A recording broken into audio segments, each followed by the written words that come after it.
Tell our audience how DEI factored into your dispute with Bakersfield College. Sure.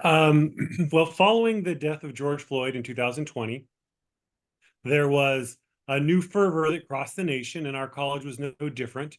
There in Bakersfield, which had always really been a very moderate, non-political sort of entity, our campus leadership held some meetings and rolled out this new racial equity commitment. And of course, I would imagine your listeners are familiar with the concept of equity. It's about adjusting, controlling outcomes to make sure everything is the same. So racial equity would be to ensure that all racial groups have the same outcomes. And so along with that came a flurry of new programs. We're going to start recruiting faculty based on their race. They instituted a new acronym, which I'd never heard before, URMs, underrepresented minorities, who are going to receive favoritism in employment. And of course, this is not legal in California, which in 1996 banned racial preferences. It is legal in some states to do some sort of quotas and things, but not in California. And so there was this flurry of new activity, energy, new DEI speakers brought in. There was one gentleman they contracted repeatedly and paid him hundreds of thousands of dollars to tell us his political views about why we need to treat one racial group different than another.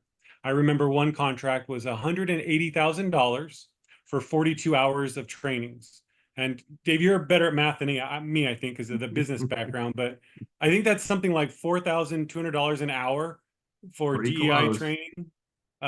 So this sort of just insanity was grinding on a lot of us. And so I organized faculty, we discussed, we debated, we raised concerns, pointed out some of the expenditure problems, questioned why money was going to partisan groups, organized a petition to the board to ask them to not approve the racial quotas. The board ignored us and moved forward with the racial quotas, said they needed to reduce white employee population from something like 60% down to 24%, and needed to increase Hispanic population from 30% to 60% or something like that.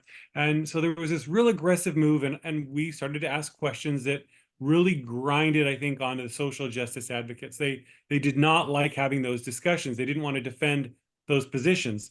And so it escalated with sort of nasty emails on campus and committee room discussions. It escalated until October 2022, when one of the social justice leaders, a woman who leads the racially segregated classes, brought her students to a meeting, and then her students began accusing me and a couple others of some sort of racial misconduct during a meeting.